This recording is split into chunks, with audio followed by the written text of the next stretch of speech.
opinions expressed on any program are those of the producers and/or the persons appearing on the program, and do not necessarily reflect the views and opinions of FRC Media, Bristol Community College, or the City of Fall River.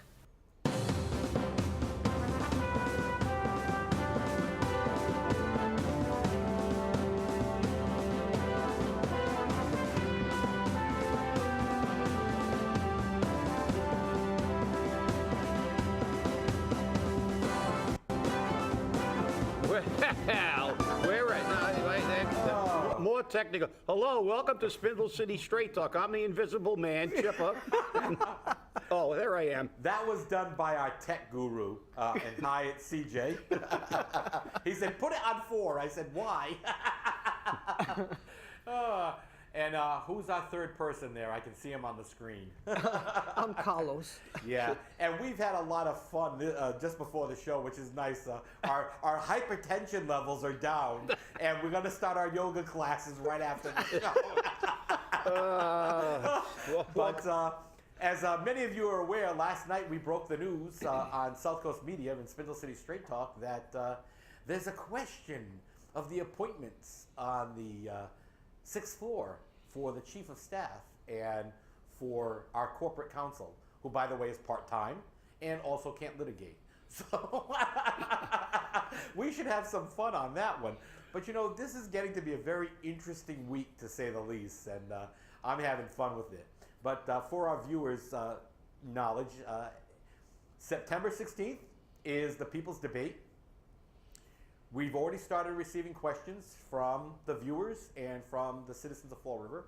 Your questions can be sent to debate@scstonline.com, and they will be reviewed. And we'll know exactly what the people want to know about. And I'm still waiting for our mayoral candidates to get off their duffs and confirm their attendance. And what's the times and the place? It will be held at the Matthew J. Cuss Middle School on Globe Mills Avenue. I love that. Globe Mills Avenue.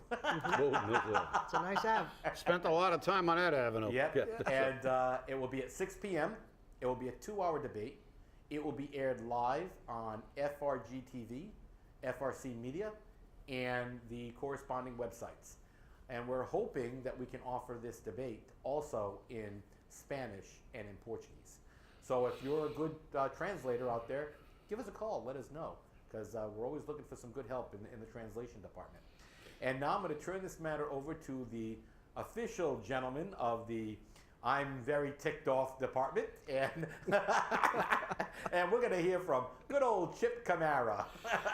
Well, I've had a busy week. You know, obviously Tuesday I went before the council and complained about the city of Fall River trying to not pay their share of the retirement on time. They wanted a 2-month delay in payment, even though that money was authorized in the budget in June.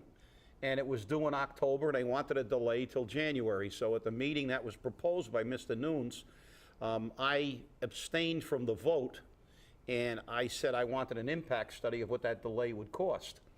And we got the result back, and it's a $600,000 for that 2-month delay. It's going to cost $600,000 more. So I told the council, I said, well, number one, if you've appropriated the money, why isn't it being paid on time? And why should the people of Fall River have another $600,000 added to a budget that wasn't in there that you voted on? And you add that to the money in the healthcare system that was put into the city fund and counted as city money, and it was actually employee money. This is the reason that I was getting an audit. But it's frustrating, you know. And so at Thursday's retirement board meeting, I went, and it'll be televised at some point because it was recorded. I went on record as being opposed, and as I said at the council meeting, I wanted the city to pay their bill on time. They have a commitment the people who worked in the city of Fall River for tens of thousands of years, and you know, cumulatively, you look at all these people and how many years they served the city. You know, retirement is a contract that the city entered into, and one of the shocking statistics that I brought out was that in 2002, we were 80% funded, and now in 2015, we're only 40% funded because the city, in comparison to New Bedford, has put over $88 million less into our fund. They pay late, they don't pay enough. They find ways to manipulate numbers, which again proves what we always say, that, you know, figures don't lie, but liars can figure.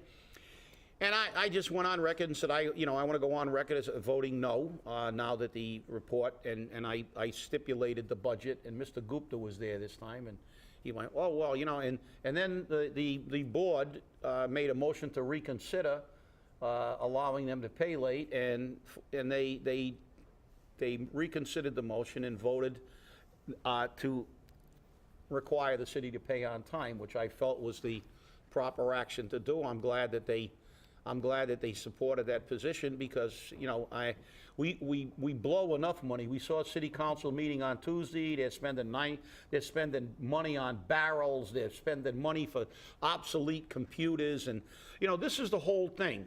You know, and then I had a healthcare advisory board meeting this morning, and we're dealing with issues, and, you know, this is what disturbs me. What disturbs me, and, you know, CJ, Carlos, you guys can weigh in on this, is what really bothers me about this is that Tuesday night's meeting, we had an IT guy that went up there in citizens input and basically told the city council that, look, this deal you're getting on the computers is not good. It's, you know, and he went into this, you know, I mean, look, I'm not a IT tech guy. I'll be the first guy to say, look, that's one of the areas I'm not really that well versed in, and I'm not gonna pretend that I know anything about that, to any degree that I could make a comment on that. As a matter of fact, you come to me for the help. That's right. That's true. I call you often. My granddaughter has to tell me how to run my iPhone, for crying out loud. So it's like, look, I'm a low tech guy, and it's like, but what really disturbs me is, now this guy comes before the council and he explains that he does this work for big companies in Boston and stuff, and then he says this isn't a good deal, and the council listens like 9 bobbleheads, and then they just vote the thing right through. Yeah. But before you start, Stephen, it's like, that's what disturbs me about them. It's like they don't even listen and they don't care. Because if look, let's face it, if you or I, and let's forget about computers, but any issue, because they're representing us and spending our money. If you got a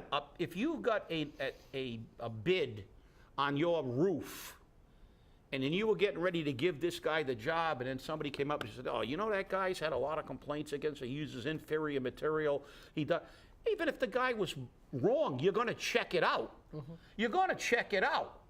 You can't, and they never do. They don't care. It's like they get people with credentials up there that say, you're doing this wrong, and they're oblivious. They just dead ahead. It's like if you put a wall in front of them, the only thing they know how to do is run into it until they either knock the wall down or their head falls off.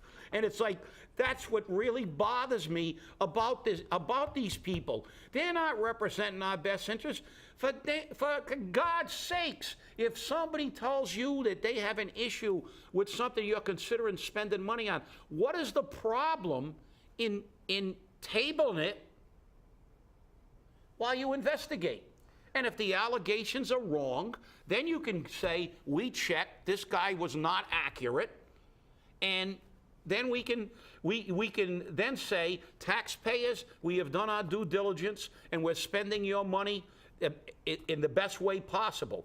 That's what really upsets me about the way they do business. That just tells us that those votes are already decided, even before they take the seats on that chamber. So they already decided how they're going to vote. Doesn't matter who's going to be in front of them. And this is happening not just on city council. This is happening on the boards. You know, any boards, the neighbors go and they complain about, they don't want this land to be divided. They don't want this person to get the license, you know, and it's done. You can fill up a chamber, and I was there. I was there with the problem that the neighbors fill up a chamber downstairs, not to split this piece of land, and they went through like anything. You know something? You can complain. You can file a complaint. It's going to cost us to complain $1,500 just to start the process. So it's not fair for the neighbors. It's not fair for the citizens. These people need to start listening to the citizens. We go there. We ask them something. Okay?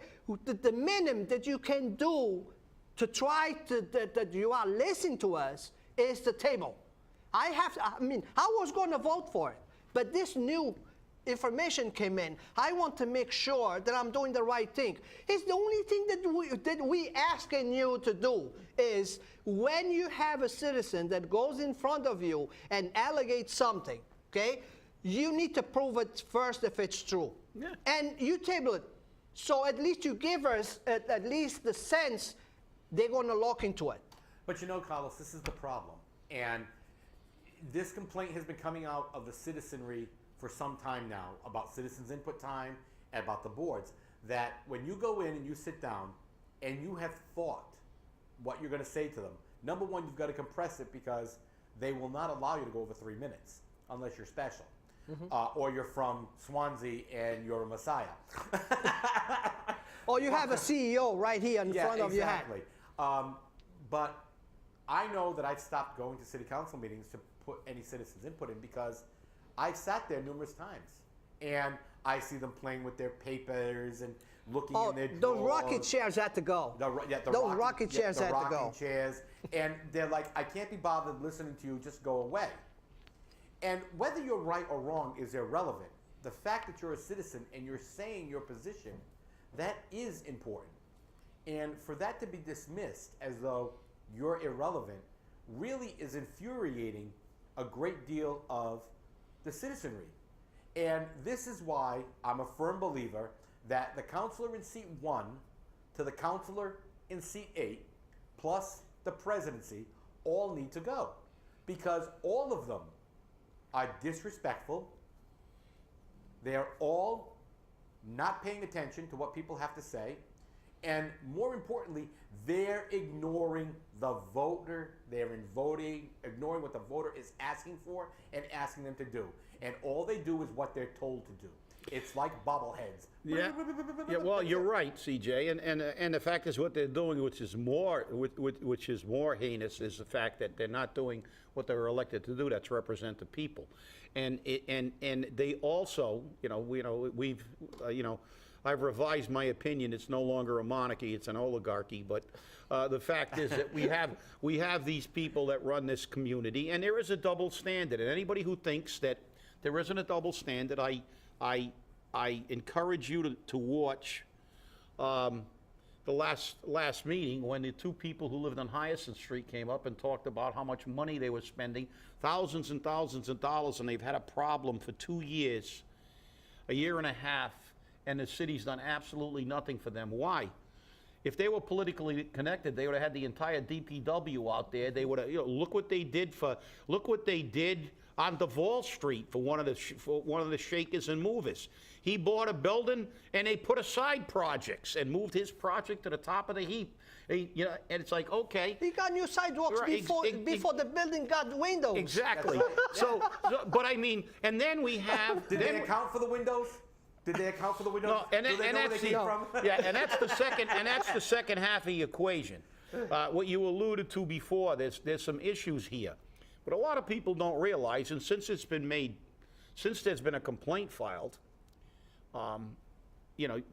just for the sake of people knowing, the reality is that both Lou Pacheco, the Chief of Staff, and Joe Macy, the Corporation Counsel / lawyer / no socks yuppie, but Carlos isn't wearing socks They, today. now, Lou didn't saw it yet. now, Lou Pacheco gets $70,000 a year, and Joe Macy gets $92,000, vicinity, and everybody's going, and Sam, and this is the thing that gets me, they misrepresent things and they distort fact, and these people are supposed to be, lawyers and people who abide by the law, but the reality is that Lou Pacheco can't get more than $70,000 a year because it'll affect his pension, as does Macy, because there is the pension law requires, there is a restriction on how much money they can make and also how much they can work. What the people don't realize is that by law, Macy and Pacheco are not supposed to work more than 18 and a half hours a week. And that means that if he's getting, in fact, 72 and 92,000, and they're only working 18 and a half hours a week, did Sam Sutter tell them that we got a part-time chief of staff and a part-time corporation counsel? No. And they'll say, oh, no, these guys work 40, 50 hours a week, but we only pay them for 18. Well, I hate to tell you this, but the law doesn't allow that. There's a restriction on how many hours they can work, and if they work more than those hours, they're going to end up, at the end of an investigation, having to pay back money, and they're going to have to be, their employment's going to have to be terminated. But my question is, why aren't they forthcoming with these things? They try to characterize it like they're doing the city a big favor. Like he said, Macy's only getting 92,000. He's not getting 100 and some like Elizabeth. Well, that's because how much is Macy making on his pension? How much is Lou Pacheco making on his pension? So, they're staying within the parameters, so they don't have to give any money back. So they're taking every single penny they can from the taxpayer, and they're actually, what they're doing may, and I can't say it is, that's going to have to be investigated by PERAC, but they're going to have to be, that's going to have to be looked at, because either way, as far as I'm concerned, they're wrong. Because if they're working 18 and a half hours a week, as they are required to by law, the citizens of Fall River should know that Joe Macy is making $92,000 for working less than 20 hours a week, and Lou Pacheco's making $70 for working less than 20, and if they're working more, they're violating the law. And the judge knows that. So either way, the bottom line is the truth was not told to the people of Fall River. Mayor Sutter characterized these two guys as, look at what great, they're coming to the city and working. Look, he's only getting $70,000. Well, if he got 90 or 100, he'd have to forfeit some of his pension. Now, it wasn't this altruistic, I came from Rainham down with the poor people, and I'm gonna only work for $70,000 because the minions, that's a lot of money to those minions in that town, and Joe Macy stepped down from the pulpit of being the judge, and now he's a corporation counsel because we need somebody with this great judicial mind to formulate opinions. But let's face it, let's let the truth come out. Are they working 18 and a half hours for this money, as the law requires them to do? Or are they working more in violation of the law? But the answer's got to be either one or the other. And the real question is, why wasn't Mayor Sutter clear about this? Why didn't transparency, when he ran, he said, we're going to have a transparent government, we're going to be here, we're going to talk, everything's going to be out in the open? Well, why didn't you say when Lou Pacheco came here, he's on a pension from the town of Rainham. He's getting a pension. His ability to earn money is restricted by statute. And these are the conditions he has to work under. And I was not too long ago that Mayor Sutter said it publicly that just during the budget, how many hours Lou Pacheco worked a week. But something that we've missed here on this whole Lou Pacheco thing is the fact that he also worked in the district attorney's office after his retirement from the Raynham Police Department. How many hours did he work in the district attorney's office?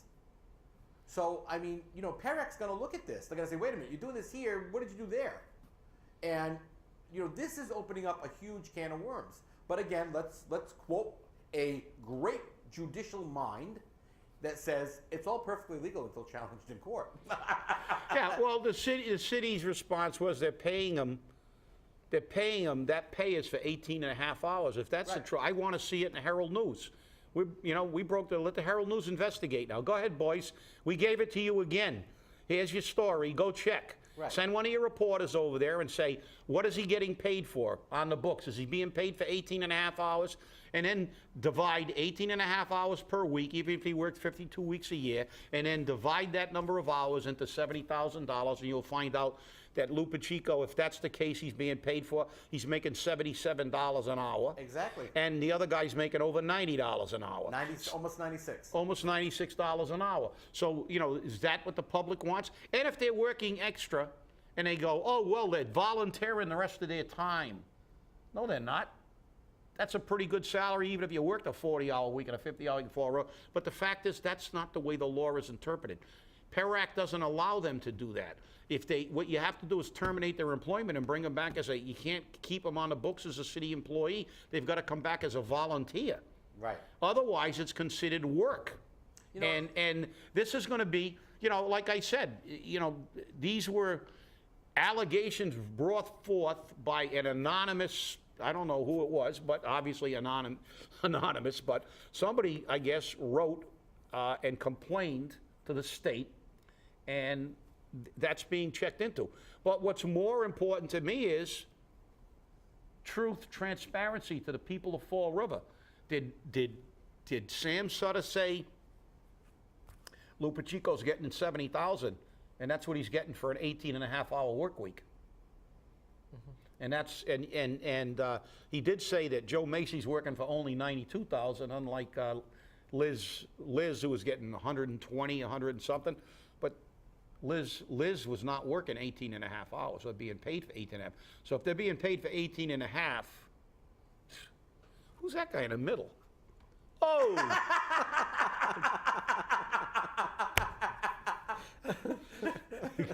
I don't know. I guess he had a message for you, Chip. You've already taken enough, Sam. I'm sorry. But no, you know, you were laughing, but, you know, it calls into question, you know, like I said, let's be truthful. You know, like, you know, I always say, look, if you're going to urinate out of my head, you know, at least extend me to courtesy and not trying to convince me it's raining. Look, you know, be up front, Sam. You should have said, look, these guys are under legal constraints by the law. You're a lawyer. I mean, look, if Bob Carrere or Carlton Viveris, one was a school teacher and the other guy, I don't know what he did before he became a rep, but, you know, Carlton, I believe Carlton had a GED. So now if you told me you didn't understand the pension laws and stuff like that, and you're not a lawyer and you don't understand the legal ramifications, you can't say that. You know, Sam Sutter can't say that. Sam Sutter's an attorney, and not only is Sam Sutter an attorney, he's an attorney who employed a man that worked for him in the DA's office. He was fully aware that Lou Pacheco was on a pension, and that pension comes with statutory restrictions. So why wasn't he up front with the people and say, look, Lou Pacheco gets a pension.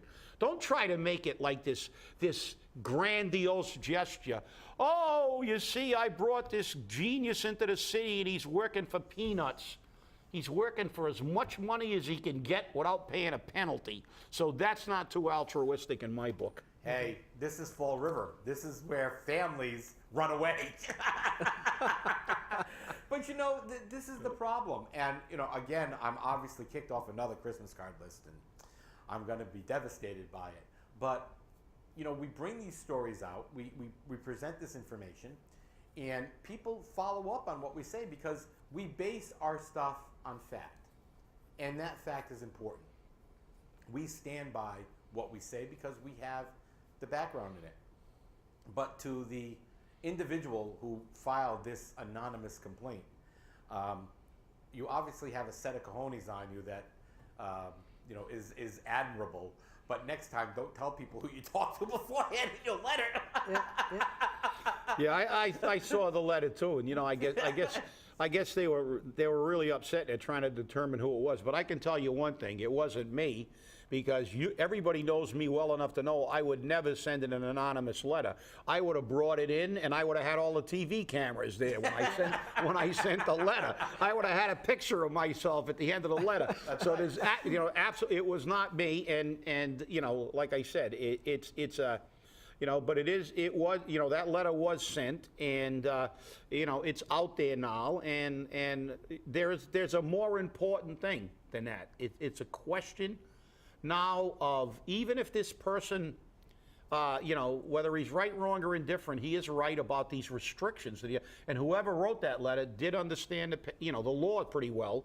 He understood the pension system, and he understood his restrictions, and so he has a valid point, and a valid point transcends his letter. It goes to the credibility of this administration and what it says. Chip, but I think what also needs to happen here is this new auditing committee needs to look at it.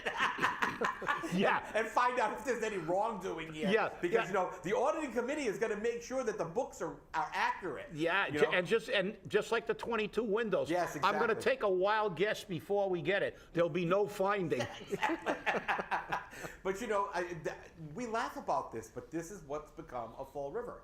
Because the voters keep voting in the same people, okay, because of chicken sandwiches, hot dogs. I mean, Elizabeth Warren was giving away hamburgers and hot dogs. She must be taking a lesson from the Fall River politicians. If you're going to come to town, bring food because they'll love you. And this has really become an absolute, crap show. And it's going to be interesting to see how this starts playing out this week.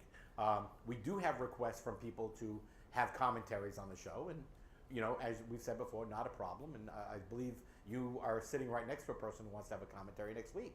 So if the city council won't listen to us when we go in and sit down, then we're going to give them another opportunity to talk, where we're not going to restrict them to 3 minutes. And as long as it's not hateful, they're fine. Because that's what we need. We need citizen activists to say, you did this wrong. And this is what's going to happen now. We need more people to turn around. We don't need more poor people. We need more people.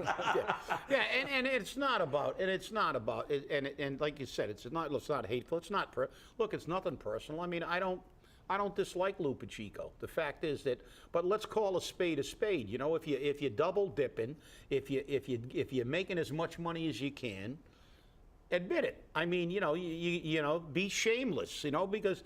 I give Jimmy Gibney, the former superintendent of schools, a hard time every time I see him. I used to see him at the gym every day till I changed gyms. And it wasn't a reason, his membership, but I used to see Jimmy all the time, and I used to always give him a hard time. You were the superintendent of schools in Fall River, and then you run over and you work in Rhode Island so you can get another pension. You double dip, and and it was like, it was good-natured joking, but look, the guy doesn't make any, he's not trying to hide anything. It's like, yeah, if I can make some more money, I can make more money. But that's the thing about these people. If you're doing it, admit it, because some people may say, oh, it's bad, but they pale by comparison to what political people do. I mean, look at the pension that Billy Bolger gets. Yeah. Look at the pension that Joan Menard gets, because when they left their political positions, they get these cushy, jobs with the state, and with the government. And then they get these massive, massive pensions. They talk about the pension system. Well, the biggest drains on the pension system are guys like Billy Bolger, who, when he became the president of UMass, got a $200,000 a year pay raise and was making over $300,000. So his pension's over $200,000. So yep. Stay angry, everybody. Yep, and we're again at the end of this show and the end of the week. Hey, we'll see you on Monday, and remember, keep those tips coming, stay angry, and be a citizen activist. We love to hear from you. Thank you. Get the shovels.